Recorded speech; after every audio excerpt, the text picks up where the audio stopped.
ചിരിയുടെ തമ്പുരാക്കന്മാർ ചിരിയുടെ പെരുമഴയുമായി എത്തുന്നു. ഫൺ ബേബി ഫൺ ശനി ഞായർ ദിവസങ്ങളിൽ രാത്രി 8 മണിക്ക് നമ്മുടെ സൂര്യ ടിവിയിൽ. പൂക്കളത്തിന് മിക്കവാറും പഞ്ചരത്നം ഫസ്റ്റ് അടിക്കും. അതുപോരാ, ക്ലബിന്റെ നോട്ടീസിൽ കണ്ട എല്ലാ മത്സരത്തിലും ഫസ്റ്റ് അടിച്ചാലേ രഘുവേട്ടന്റെ പഞ്ചരത്നം ടീമിന് ട്രോഫി കിട്ടും. മലയാളി മംഗ കോമ്പറ്റീഷനിലടക്കം ലേഡീസ് ഓൺലി പ്രോഗ്രാമിൽ മൊത്തം ഞങ്ങള് ഫസ്റ്റ് അടിക്കും. അത് ശരിയാ. ബാക്കിയുള്ളത് നിങ്ങൾ നോക്കിയാ മതി. കേട്ടല്ലോ, വടംവലിയും കബഡിയും പഞ്ചഗുസ്തിയും ഒക്കെ ഉണ്ട്. ഇന്ദ്രേട്ടനും ഒക്കെ ആണല്ലോ അല്ലേ? എന്താ സംശയം? ദേ, പഞ്ചഗുസ്തിയിലും കബഡിയിലും ഇപ്പൊ തന്നെ ഫസ്റ്റ് ഉറപ്പിച്ചോ അല്ലേ? പിന്നെ വടംവലിയില് ദാസങ്ങളാണ് എന്റെ പ്രതീക്ഷ. വടംവലി മാത്രമല്ല, പണ്ട് ദാസ കൈവയ്ക്കാത്ത ഒരു മത്സരം ഈ നാട്ടിലുണ്ടായിരുന്നില്ല.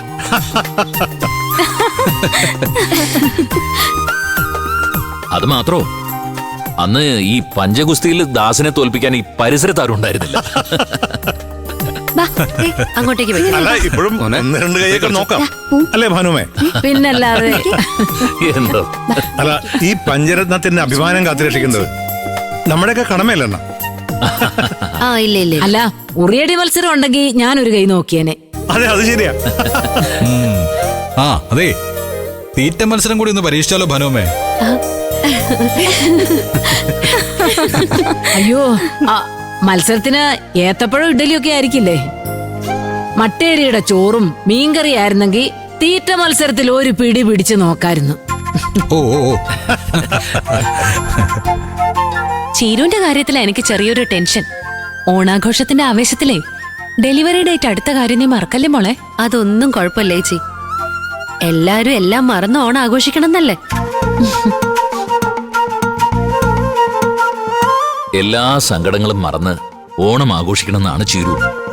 എന്നുവെച്ച് വരാനിരിക്കുന്ന സന്തോഷം മറന്നു കളയണമെന്നല്ല. അതേ മോളെ, റിസ്ക് എടുത്ത് ഒരു കാര്യവും ചെയ്യണം.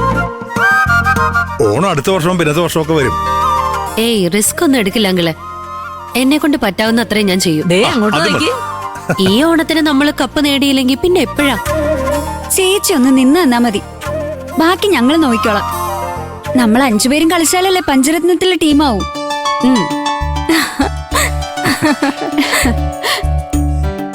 രണ്ട് കളറാണ്.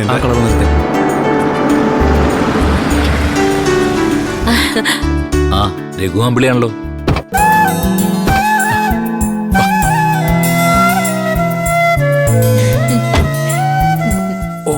ആർക്കെന്ന് കണ്ടില്ലേ?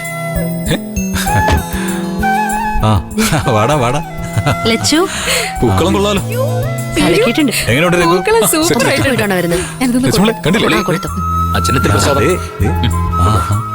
പൂക്കളം നോക്ക്.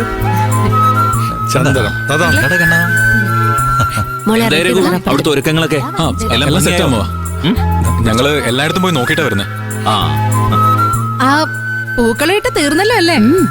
ഈ പൂക്കള മത്സരത്തിന്റെ ജഡ്ജസേ ഓരോ വീടും കേറി ഇറങ്ങി വരുന്നുണ്ട്. അവര് വന്നോട്ടെ. ഞാൻ വരുമ്പോ അവര് പൂക്കൾ ഇട്ടു തുടങ്ങി. നമ്മുടെ പൂക്കൾ എന്തായാലും പഞ്ചാടി ഇറങ്ങിയാ മതി. ഓക്കെ, എല്ലാരും നിന്നേ, നമുക്കൊരു സെൽഫി എടുക്കാം.